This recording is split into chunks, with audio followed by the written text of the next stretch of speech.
Today's discussion is with W. Joseph Campbell, the author of the recently published book, Lost in a Gallup, Polling Failure in U.S. Presidential Elections. Thank you, Professor Campbell, for joining us at Book Club 2.0. I'm Samantha Goldstein, a member of the DC-AAPOR Program Committee and your host for this session. DC-AAPOR's Book Club 2.0 series couldn't be possible without the DC-AAPOR Program Committee.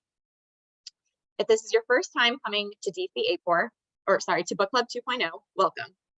Our goal for this series is to provide a fun and interactive forum to review and discuss the latest publications in the field of survey methodology and public opinion research, and be given the opportunity to engage directly with those responsible for the books. Professor Campbell will present some highlights and key insights from the book. Please be sure to mute yourself unless asking a question or participating in the discussion. Professor Campbell will occasionally pause for questions throughout his presentation, so feel free to chime in then. You can also post thoughts and questions in the chat box as they come up, which we will be monitoring throughout the session. We'll also open up the floor for discussion at the end of the presentation. I encourage you to turn on your cameras and ask your questions or provide feedback directly. You're also welcome to contribute reactions and comments to each other and with Professor Campbell. Remember, some of the most helpful insights often come from more unstructured conversations, so let's try to mimic that on a Zoom call. At the end of the hour, I'll announce the name of the lucky DC-AAPOR member who will win a copy of this session's book. If you're interested in being eligible for winning copies of the books in future book clubs, consider becoming a DC-AAPOR member. You can do it through your AAPOR membership or directly on DC-AAPOR's website if you're not an AAPOR member and are not interested in being an AAPOR member. Additionally, if you would like to purchase a copy of the book, UC Press is offering a 30% discount on Lost in a Gallup on orders placed at the publisher's website. The discount code is 21W2240. I will paste that in the chat.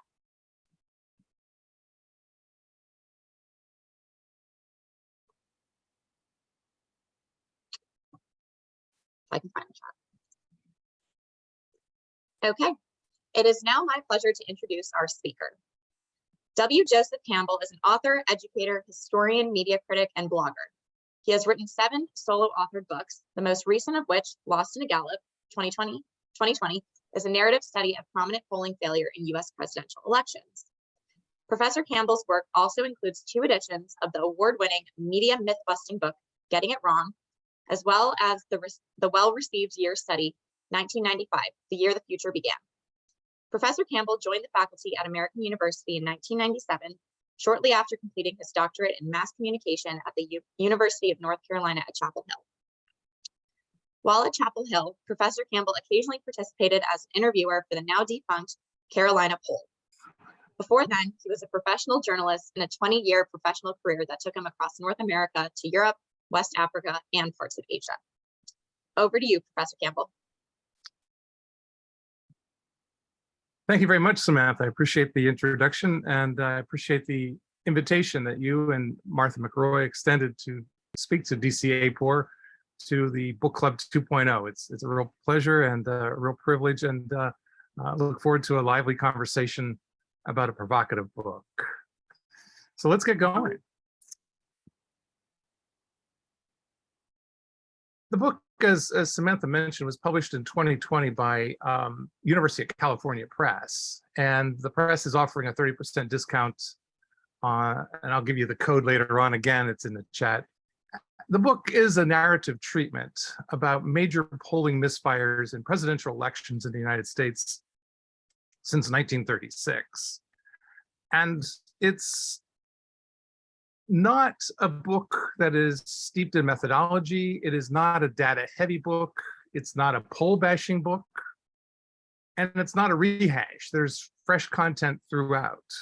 Some of these elections are fairly well known, but nonetheless, Lost in a Gallup includes fresh detail about each of the cases. It tells the story of polling failures, epic upsets, unforeseen landslides, exit poll fiascos in American presidential elections since 1936.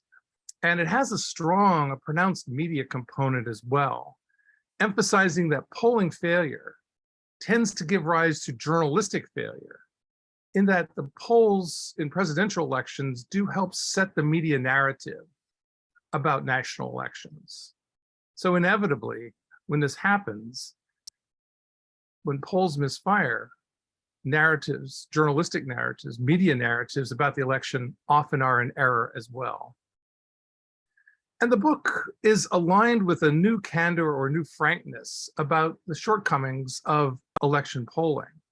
And this trend, this new candor, I think can be traced at least as far back as 2015, and an op-ed that was published in the New York Times by Cliff Zukin of Rutgers University and a former AAPOR president.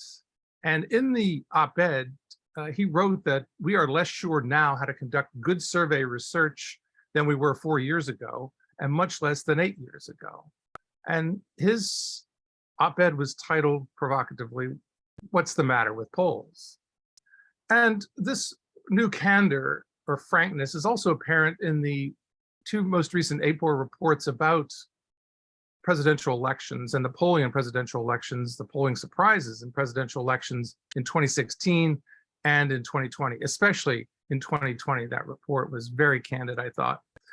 And this new candor about election polling, I think, is also apparent in such efforts recently announced by Real Clear Politics called their Polling Accountability Initiative, which seeks to direct attention to the most accurate polling firms and organizations, as well as shine a light on firms releasing less accurate surveys. And this initiative is just underway at realclearpolitics.com. So today's talk is going to cover several points and several topics. We'll discuss briefly how the idea for this book took hold and how, in some measure, how it was researched. We'll also take up what the book addresses, its specific chapters or cases, in other words. We'll talk about why this content is important. In other words, addressing the so what question that all researchers, I think, must address and confront. So what? So why is this important? We'll also briefly talk about what may lie ahead in the 2020 midterms. And we'll also talk briefly at first, where does this title come from? What does this mean? Lost in a Gallup, lost in a Gallup. The title is derived from a comment made after the 1948 election, the famous Dewey defeats Truman election, and the polling by George Gallup and other pollsters that predicted Truman would win easily, or Truman would be defeated, that Thomas E. Dewey would win easily. Truman won the election in 1948 by 4.5 percentage points, and it was said to have been he was said to be the first president to lose in a Gallup and win in a walk. So Lost in a Gallup was one of a number of prospective titles that I offered to the publisher at that stage of the production. And some of the other prospective titles included Polls, Damned Polls, and Miscalls. Another prospective title was Botched, Wayward Polls in US Presidential Elections. And yet another title, prospective title, was The Polls Lose, a history of flubs and failures in US presidential elections. I'd be really curious to know what attendees might have to say about these prospective titles. Does any of them sort of grasp the topic a little bit better than Lost in a Gallup?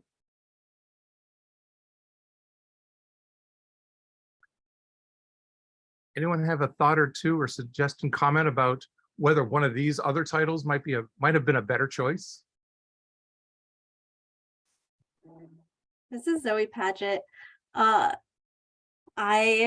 think that these seem a little more like even more extreme to me, like maybe even more controversial titles. Maybe they went with the less controversial one. I like Polls, Damned Polls, and Miscalls though. Good, thank you. I wonder, and maybe you agree, whether this title Lost in a Gallup is a bit vague and people sort of scratch their heads as to, okay, where is this coming from? What does that really mean? Yeah, it almost makes me think like maybe it would be a history of Gallup, like the organization. Right. Yeah, I think the title definitely speaks to those of us in the industry who are not only familiar with the Gallup organization, but also with, George Gallup, the organization's namesake. Right. And so I think it does kind of speak to a little bit more to kind of insider group. Polls, damn polls, and missed calls, harkens, of course, to the lies, damn lies, and statistics It does, line. yes. And so I like that one. The other two, I think, are a little bit more kind of in your face, right? They tell you a little bit more about what the book is going to be about. Whereas your subtitle, I think, covers that just well. So I like the preview nature of the subtitle and the kind of insider I guess hat tip in the main title. Oh, good, very good, thoughtful points. I It was looks like trying. there's one more, Professor Campbell, looks like there's one more person with a raised hand, Abolanli. Well, let me just quickly reply. Great points just were made, and I was trying to get a media dimension in the subtitle somewhere, and we just couldn't work it that way. It just didn't work. So there is a media component to the book, but it is not reflected in the title or subtitle. And I really appreciated the reference to lies, damn lies, and statistics. Joel Best did a great book with that title. In fact, he's done a number of books sort of with that title. And he was one of the people who blurbed Lost in a Gallup. So anyway, thanks, Samantha. Yeah, there's just one more question, I think. Sure. So, sorry, my name is Priscilla.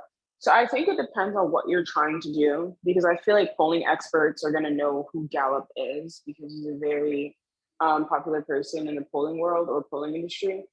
But if you're trying to speak to an audience that doesn't really know much about polling, then probably something that is really obvious about polling and what the book is going to be about, even though Lost in a Gallup, I think makes sense if you're talking to experts. That's a good point. It has been marketed as a trade book, and so I wonder in that respect whether the title was a little bit too vague, a little too fuzzy. But what the heck, we're going to go with it. Another title that I had played around with and proposed was When Polls Go Bad, and that too was not accepted by the publisher. But it's title I borrowed for the honors colloquium I'm teaching this semester at American, called When Polls Go Bad. And my thanks to Martha and Samantha for allowing students in that colloquium to join us today. This book's, I traced the origins of this book to about 3 a.m. on the morning after the 2016 presidential election, when Trump had won improbably and giving us a lot of insomnia. And it was pretty clear that he defied poll-inspired predictions of his sure defeat. The Huffington Post forecast model based on polls, exclusively on polls, gave Hillary Clinton a 98.2% chance of winning, and said that Trump had essentially no path to an electoral college victory. And so everything that early morning, the morning after the election in 2016, sort of reminded me, sort of was reminiscent of 1948 in the aftermath of that election. I wasn't around for 1948's election and aftermath, but I began to write a blog post at about 3 in the morning. And the opening sentence was along the lines of, it looks something like 1948 for mainstream news media today. And that blog post was posted later that morning at my Media Myth Alert blog.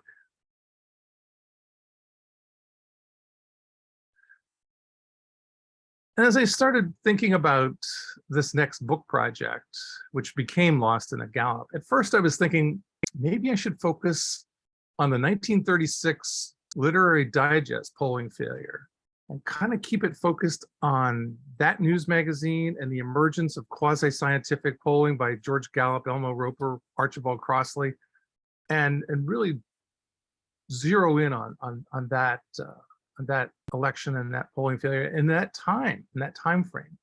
But the more I thought about it and the more I looked into 1936, the more I realized I didn't really want to spend much time with that year. I didn't want to spent a whole lot of time in 1936. It was an ugly year. We were still kind of in the depths of the Depression in this country. The Nazis are in power in Germany. It's the year of the Nazi Olympics at Berlin.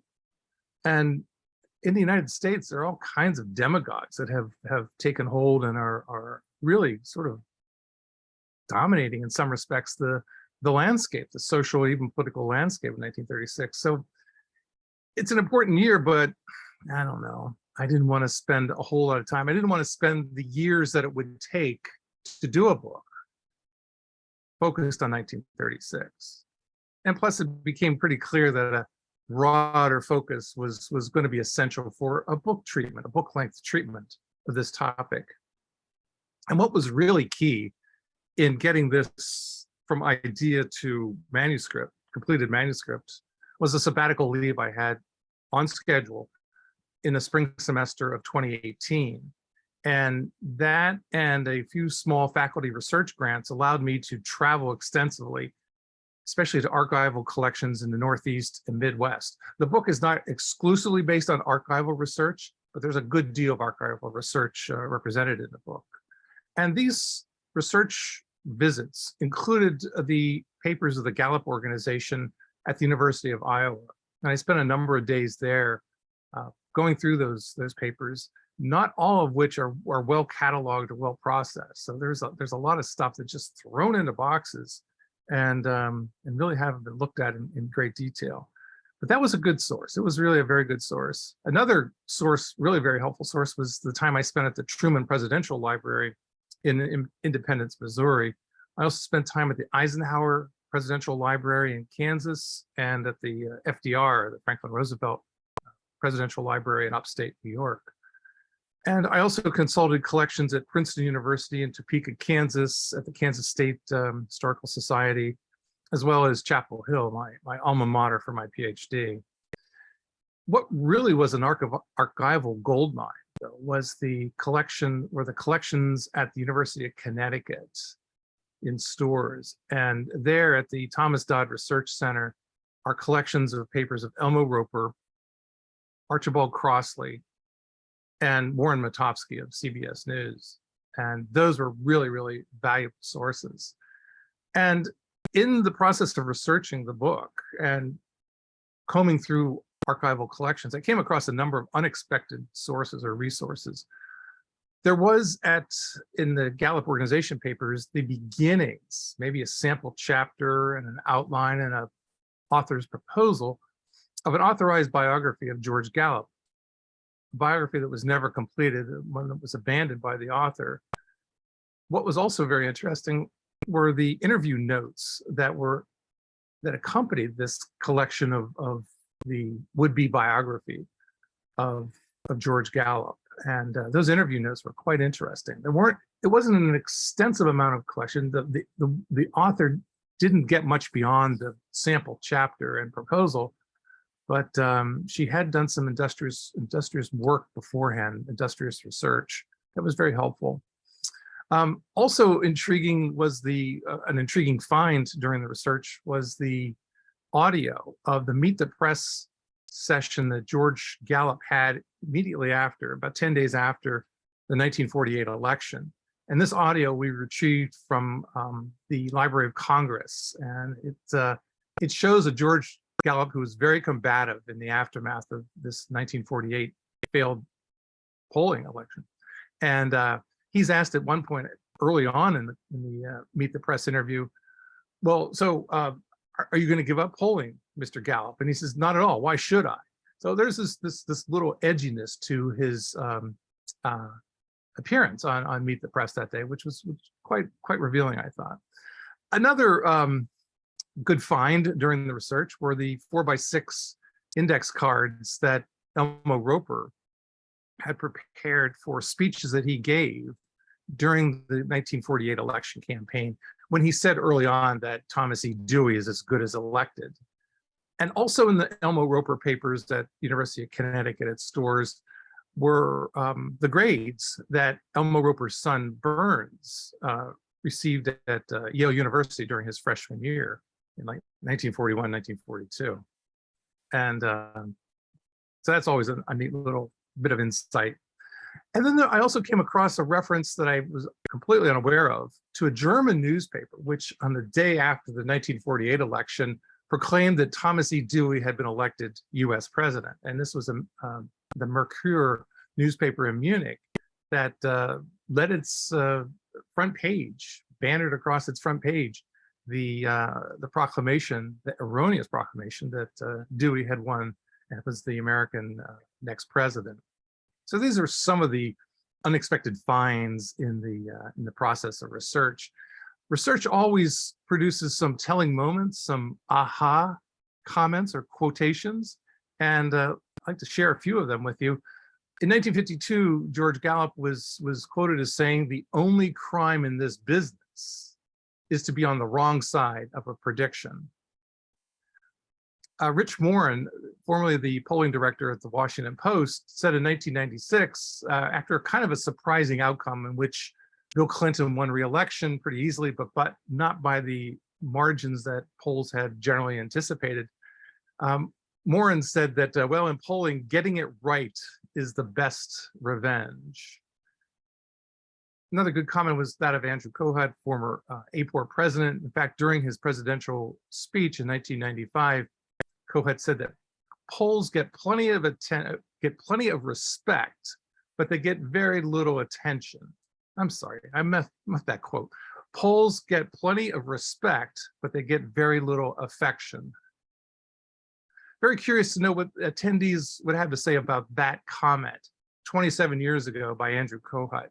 Is it still the case that polls get plenty of respect, but very little affection? Has this quotation sort of become dated and no longer relevant? Curious to know any kind of comments you might have to share about that.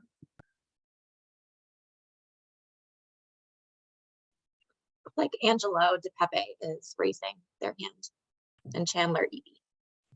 Yeah, I think polls don't get very much respect. I think that they receive a lot of attention. And then when they are right, and the election is over, then everyone moves on, and no one really congratulates polls for getting it right. But when they're wrong, they get a lot of attention. So I think that that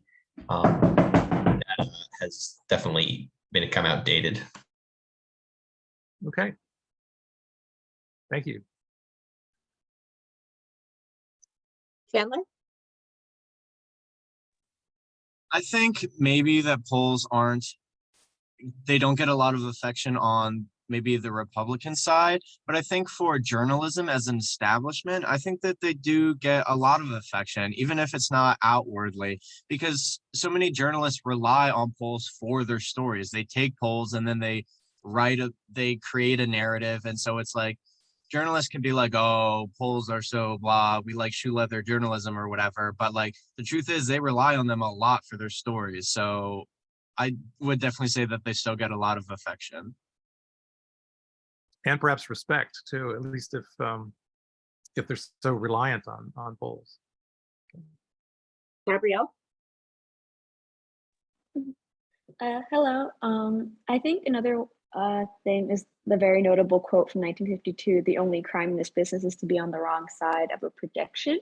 I believe we probably talked about this in class before, but in kind of the way that the public overall often views polling as, what's it called, infallible in the way, and how it is still a prediction, how very often, I guess journalists aren't really incentivized to remind the public, hey, this is a prediction, is not a guarantee. It can be a very accurate prediction. But I don't know, that was just something I was thinking about. Okay. And how we are out there learning our class, we're learning about how both quantitative and qualitative methodologies are needed to conduct accurate polling, and how the whole qualitative side is often kind of obscured for the general public. Good, thanks, Gabrielle. Let's take one more, Samantha. Yes, Darcy. Hi, thank you. I wanted to say that I think that the plenty of respect quote is interesting because I think especially with the rise of social media and the way everyone can voice their opinion, or they can do a Twitter poll and say, you know, actually, I think differently.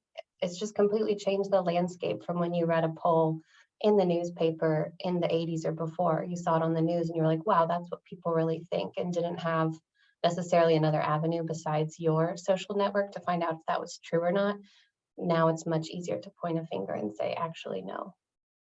Yeah, that's a really good point, and sort of speaks to the datedness of that 1995 comment. Another quote that I came across, and I really thought this was an excellent one in terms of its not only of its author, but how it still applies to election polling. And that was the comment by Warren Matofsky at the 40th anniversary of the Dewey defeats Truman election. And he said, he was quoted as saying, there's a lot of room for humility in polling. Every time you get cocky, you lose. Also in my research, I came across the comments and speeches and so forth of irreverent commentary by Burns Roper, who was the son of Elmo Roper and went by the nickname Bud.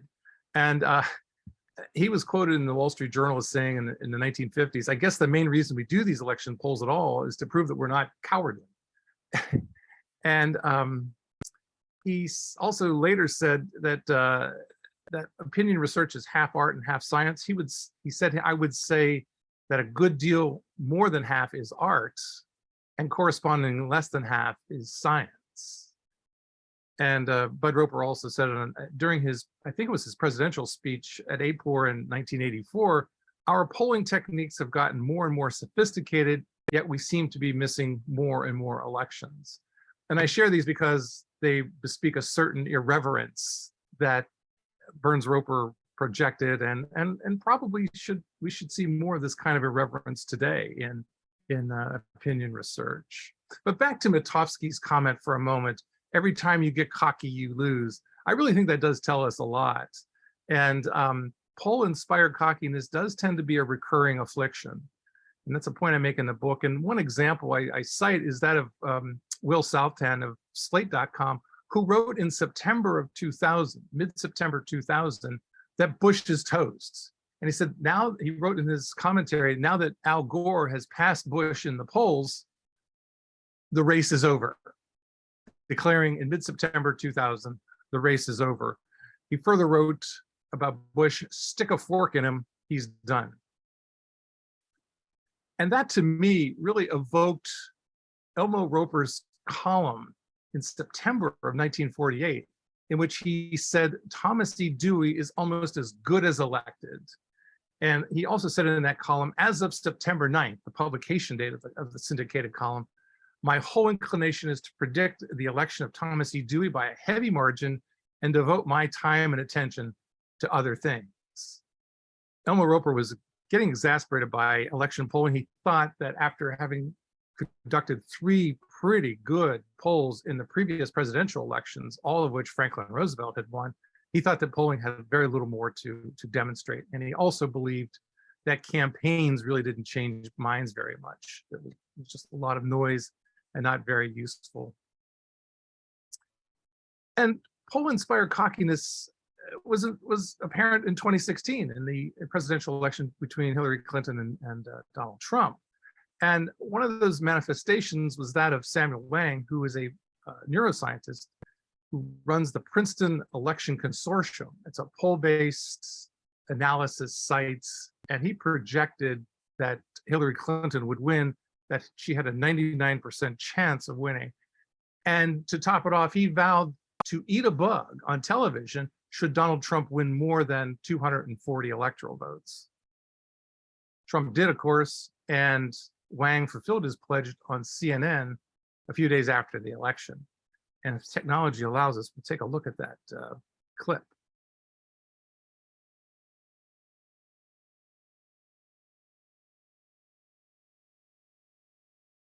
The bug.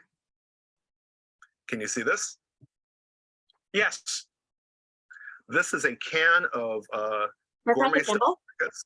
Yeah. And I think you might need to information- reshare the window on your screen because we still see the presentation. We can hear the Okay. audio. I'll tell you what, we'll just okay. See if I can do that.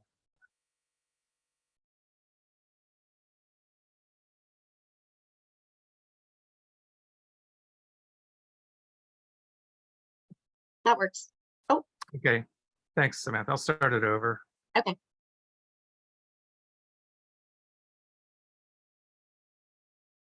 Can you see this? Yes. This is a can of gourmet style crickets, and gourmet from the point of view of a pet, I should say. I'm told that it's a great source of protein and so on. Now I should say that before I do this, let's chat for a second. I think that the eating bug thing is itself sensationalist, and it keeps us off of important policy issues such as Supreme Court appointments. You know, Donald Trump had a great conversation with Obama, and he can make a grand gesture like say, you know what, I'm representing all the people. I'm going to show everyone who I am and what I'm made of, and I'm going to name Merrick Garland to the Supreme Court. So there are things that can happen to bring the country together, but I think the bug thing is not one of them. Okay, so I just wanted to point that out. Now, Mike, you really want me to do this? I kind of would. You know, let's put it to bed once and for all. Sure. Okay, so like John the Baptist in the wilderness, he ate locusts and honey.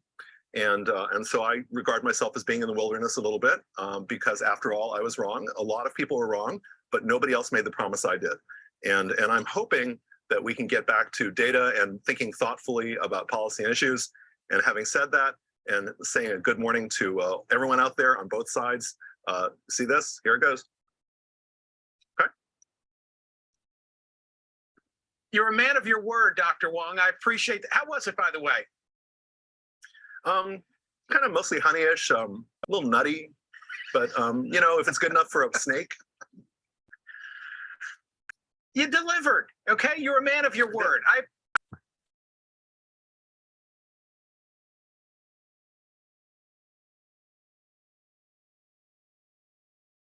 So let me restore the PowerPoint.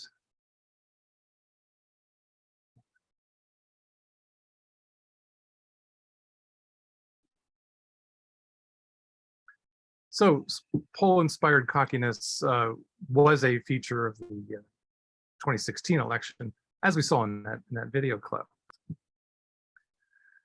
But there's much more lost in a Gallup than anecdotes by overconfident forecasters. The book is a first of its kind narrative about polling's checkered record in presidential elections. And it has 8 chapters, specifically 8 chapters that take up polling surprises, both fairly well known and some that are much less well known. They include 1936, 1948, 1952, 1980, 2000, 2004, 2012, and 2016. Also, there are other more minor, if you will, cases of polling surprises that are discussed in the book, but not at chapter length. And they include 1960, 1968, and 1996. And I regard polling failure as representing election outcomes which in prominent ways contradict poll-based expectations, typically producing surprise and typically producing criticism of polls and polling. And the book inspired this cartoon by Richard Rice, who is an emeritus professor at the University of Tennessee at Chattanooga, who takes up polling issues from time to time in his sort of freelance work. But let's take a quick look at each of these cases, each of the 8 cases. 1936, of course, was at the dawn of the modern polling era, dawn of modern, if you will, survey research in some respects. And the venerable Literary Digest had been conducting a massive mail-in poll that had never been wrong in presidential elections going back to 1924.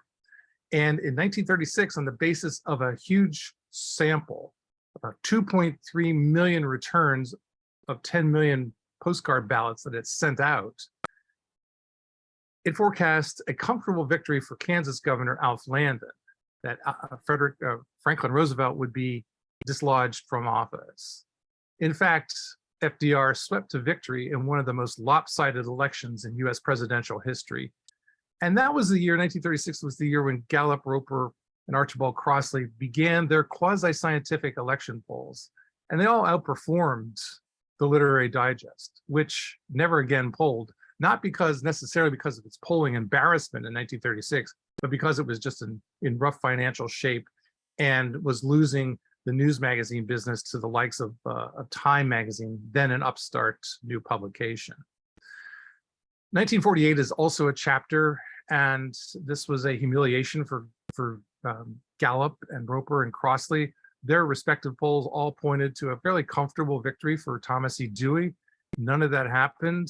In fact, Roper, as we saw, called the race in September for Dewey, and he said he was going to publish no further polling results unless some sort of election catastrophe happened. He privately, and this is one of the new components of this chapter, Roper privately quietly did another survey, which he never reported.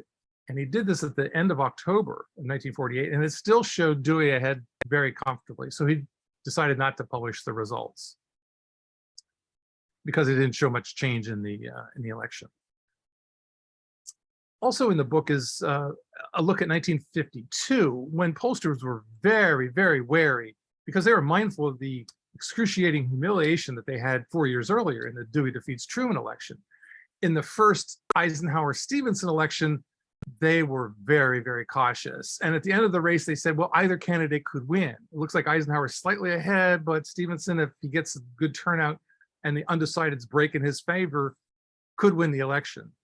In fact, Eisenhower won in a 39-state landslide that no pollster saw coming. 1980, by 1980, large news organizations such as the New York Times and CBS News, among others, had entered election surveying. And the polls that year were more numerous than ever. And it seemed again to be a tight race between this time the incumbent Jimmy Carter and Ronald Reagan. The election may or may not have turned on a late surge of support for Ronald Reagan. Pollsters did not agree about that, but Reagan clearly won handily by a near landslide, almost 10 percentage points. Again, an outcome that no poll had anticipated. And that outcome in 1980 inspired this editorial cartoon by Tony Auth of the Philadelphia Inquirer, sort of likening pollsters to wizards, I guess. Not necessarily in a flattering way either. Moving ahead to 2000, another chapter in the book discusses what was a trifecta of polling error in that campaign, that presidential campaign. Pre-election polls signaled a tight race, but most of them pointed to the wrong popular vote winner. They thought George Bush, was going to win the popular vote. Also that year, the Gallup organization's daily tracking poll swung wildly, day to day, and implausibly, according to some pollsters. Rich Morin at the Washington Post, for example, said, I'm not seeing the same election that Gallup is seeing.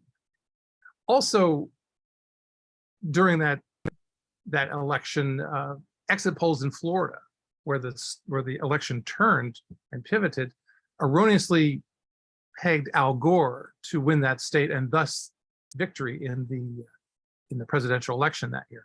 This was the closest US presidential election in history and decided it was by the Supreme Court more than a month after the election in favor of Bush. In 2004, Bush was running for re-election and again was in a close race, and the exit polls that day of the election pointed clearly to John Kerry's winning, the Democrat John Kerry's winning the election. And the exit polls seemed to be so adamant along those lines that around 7 o'clock on election night, Bob Shrum, one of John Kerry's top aides, turned to Kerry, looked him in the eye and just called him Mr. President. Also, the exit polls had the effect of instilling in George Bush a belief that he was being repudiated, that he was going to be turned from office much like his father had, and that he was brooding in the White House, according to his memoirs, about this outcome, this unexpected outcome. And the exit polls, which were in error because Bush won the election, they also touched off a fairly fierce and really never substantiated debate about the election having been stolen in Ohio, which that year was pivotal to the outcome. 2012 also brought another case of polling failure. It was kind of a faint echo of 1936 when the most venerable election pollster, in this case, in 2012, the Gallup organization, miscalled the outcome and was called out for that and outperformed by an upstart organization. This one was the sports-loving data journalist Nate Silver and his 538.com, who became during that election and afterwards something of a bête noire for George Gallup or for the Gallup organization. Silver's poll-based forecast model correctly predicted the outcome in 50 states that year. Gallup, meanwhile, picked the wrong winner. Its polls throughout the fall campaign pointed to Mitt Romney's being ahead, and the final poll that Gallup put out in 2012 had Romney ahead by 1 point. Close election, but nonetheless, it was about 5 points off, or 4 points, because almost 5 points off, because Obama won the re-election that year by about 4 points. And then 26 is also discussed in the book. It was in many respects the inspiration for the book when Trump was elected in a very shocking outcome that probably rivaled the shock of 1948. And that year, the poll-based forecasts of Nate Silver, Samuel Wang, and Huffington Post all veered off target in varying dimensions. And that was largely because they had relied on state-based polling that misfired in key places, including the Great Lakes states of Wisconsin, Michigan, and Pennsylvania. And not in the book, but certainly germane, was the 2020 election. The book came out 3 months before the election. Biden won the popular vote, but by a margin smaller than many polls had anticipated. And overall, according to the AAPOR report about the 2020 election, the polls were off by nearly 4 percentage points, their worst collective showing since 1980. And some polls that year, including economist YouGov, the Quinnipiac University poll, NBC News, Wall Street Journal, and CNN all had pegged Biden's victory at more like 10 to 11 or 12 percentage points. He won by 4.5 percentage points. And the AAPOR task force, which was chaired by Josh Clinton of Vanderbilt University, said that the polls found that the polls underestimated Trump's support regardless of methodology and regardless of how close to the election the polls were taken. The book, although it came out a few months before the election, did have a few things to say about that year's election. And I'll quote. One of the quotes was that, so what to expect in 2020 from the interplay of journalists, polls, and pollsters? Expect surprise. And whatever happens, whatever polling controversy arises, it may not be a rerun of 2016. It also said in the brief discussion about 2020, voters in 2020 are well advised to regard polls and poll-based prediction models with skepticism, to treat them as if they might be wrong, and not to ignore the cliche that polling can be more art than science. And one of the takeaways from the book is that polls can be thought of as akin to the unhappy families of Tolstoy that he discusses in Anna Karenina. Those families, he wrote, are unhappy each in their own way. Similarly, election polls tend to fail each in their own way. The misfires, in other words, do not spring from the same template. Every polling failure, every polling surprise is not 1948 all over again. They differ almost by election.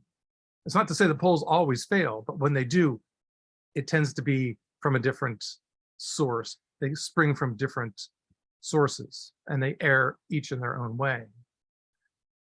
So pollsters have anticipated tight elections when landslides have occurred. They have signaled the wrong winner in close elections. Exit polls have thrown election day into some disarray and confusion, and venerable pollsters have been singularly in error. State polls have upset expected national outcomes, which was the story of 2016. So polls, when they err, can err in many different ways. And back to the question of so what? Why write about polling failure in US presidential elections? Well, for one reason, this is a narrative, this is a story that is not terribly well known. This history has really never been put together comprehensively before. And Americans are mostly oblivious to the catalog of polling miscalls and error. Also, presidential elections are the most eagerly anticipated, most closely followed of all US election campaigns. And during those campaigns, polls are never more conspicuous or never more commented on than they are then in presidential campaigns. And the stakes for election pollsters tend to be very high. The book also presents fresh detail about prominent early figures in election polling, Gallup, Roper, and Crossley. And it challenges the conventional wisdom that George Gallup was a likable, well-meaning kind of a bear of a guy who was really, really very approachable, a kindly patriarch. Lost in a Gallup points out that he could be really very prickly and was known to publicly assail critics and do so harshly. And they included critics such as Rensis Likert, he of the Likert scale, back in the late 1940s. Gallup went after him very vigorously and very publicly. And his would-be biographer, who never completed this would-be authorized biography of George Gallup, noted that he was delighted to have someone do the details and the dirty work of a new project. So the book takes a different kind of look at the kindly patriarch of George Gallup. And it also discusses how pollsters can become something of braggarts in touting their success. Gallup himself took out full-page ads in Editor and Publisher, a journalism trade publication, in 1940 and 1944 after those elections to tout the accuracy of his polls. And self-congratulation is evident to this day. Rasmussen reports in 2016 said, "We told you all along that it was going to be a much closer race than most other pollsters had predicted." And Investors Business Daily, TIPP, calls itself the most accurate pollster, publicly calls itself the most accurate pollster in each of the last five election cycles. So there's a fair amount of self-promotion and self-congratulation that you do find among election pollsters. After all, they don't do polls to get it wrong. And when they get it right, they do tend to say, hey, we got it right, and to let people know that. The book also discusses how poll bashing used to be pronounced among prominent American journalists, many of whom doubted whether polling could really measure or accurately interpret public opinion among a country as vast and diverse as the United States. And these poll bashing journalists were prominent and crossed generations, included Edward R. Murrow, Eric Sevareid of CBS News, Mike Royko, well-known columnist in Chicago, Arianna Huffington, a co-founder of the Huffington Post, Haynes Johnson of the Washington Post, a Pulitzer Prize winner, and Jimmy Breslin, columnist, writer, and playwright in New York City. Poll bashing has largely dissipated among journalists, and that is due in part to the rise of data journalists like Nate Silver and others, as well as the fact that a lot of news organizations, both national and local, are commissioning their own polls these days. So I was asked to offer a couple of comments about what may lie ahead.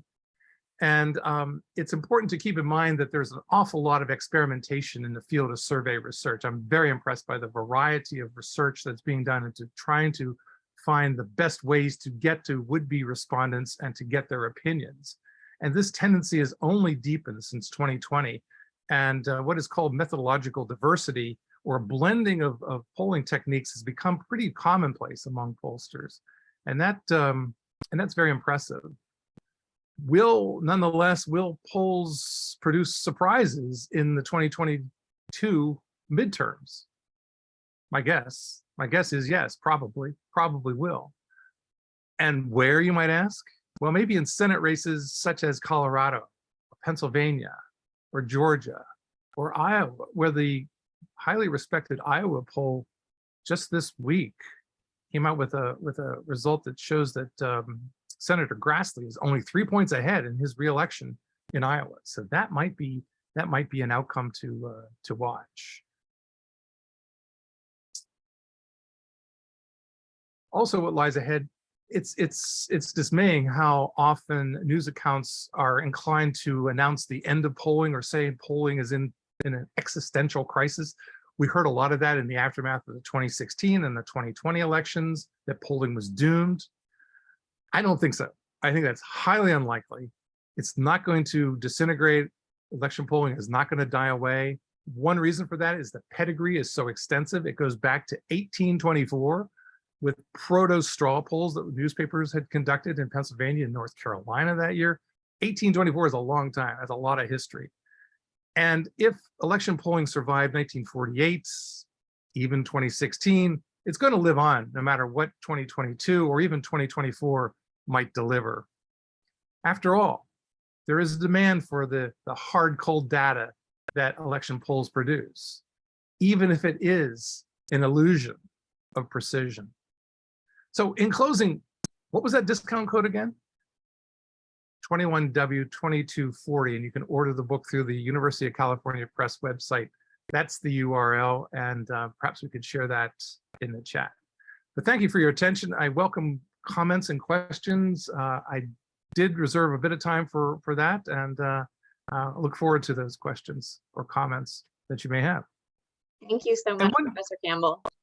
And one question I might like to ask is should this book come out as a revised, expanded paperback edition that would include 2020? Just any kind of thought on that might be a good way to get going on the comments of the Q&A.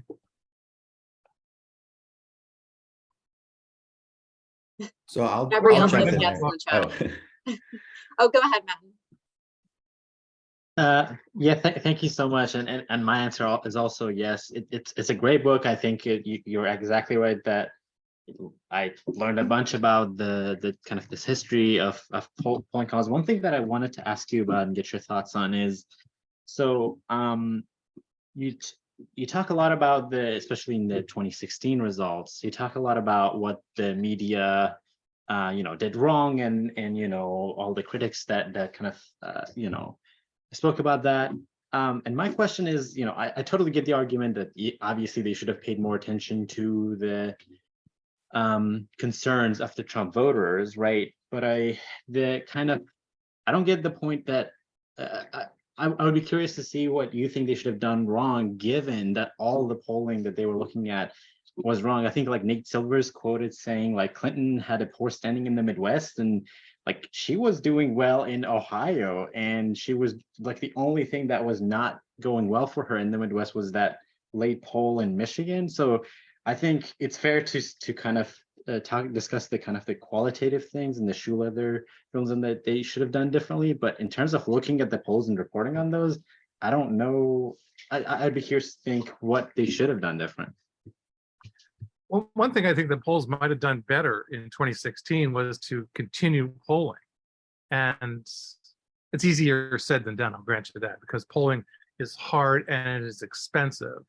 And in Wisconsin, which is one of the three key states in the upper Midwest or Great Lakes area that really helped swing the election to Trump, almost all the polling there, if not all the polling in Wisconsin, pointed to Hillary Clinton's winning the election fairly easily. And that included the Marquette Law School poll, which is regarded in Wisconsin as usually a top tier poll. Absolutely. And the last polling that they did, the Marquette poll did, was in the last week of October. And the election, I believe, was November 8th of 2016. So continuing to poll was a lesson that pollsters learned in 1948 in the Dewey defeats Truman election, because a lot of them just sort of gave up on polling because it wasn't. Archibald Crossley said, we could have done it, but it'd be really expensive. And what would it have shown? Probably would have shown that Dewey was still ahead. But nonetheless, polling until the latter part of the campaign, the last weekend even before the campaign, is a lesson that pollsters kind of have learned and kind of forgot. And I think they forgot that in 2016. And it's as I say, it's easier said than done. But reputable polling continuing into the last weekend of that season would have been very, very helpful. I think there was a sense too among journalists that Trump had it in the bag, and it was kind of like the reaction that journalists had to the 1948 election. We should have done more of our own research. We shouldn't have relied on polling so much. James Rest in the New York Times made that comment in a post-election analysis that the Times published, and you see echoes of that in 2016. And my first AAPOR conference, I presented a poster session that took a look at some of the echoes from 1948 in 2016, and those were two of them. Those were two of the echoes. Incredible. Thank you so much. Thanks for your question. Looks like we're almost at time, so I'm going to wrap up. If you have any additional lingering questions, you can put them in the chat and I'll share them with Professor Campbell. A huge thank you. And I will get, I'll give you responses as I can. Perfect. Yes. So maybe just share your email additionally. Okay. Thank you, Professor Campbell, for participating in this series, and to all of you for making it such a success. I'm going to now announce the book winner. The DC-AAPOR member that has won a copy of today's book is Matin Miramizani. We'll be in touch with you shortly to get your details for sending the book. Thank you. Thank you. I want to mention that our next book club meeting is on December 13th with authors Yulei He and Guangzhu Zhang, who will be talking about their book, Multiple Imputation of Missing Data in Practice. Please take 90 seconds out of your afternoon to respond to a very quick survey on today's session. I'm going to post the link in the chat as well.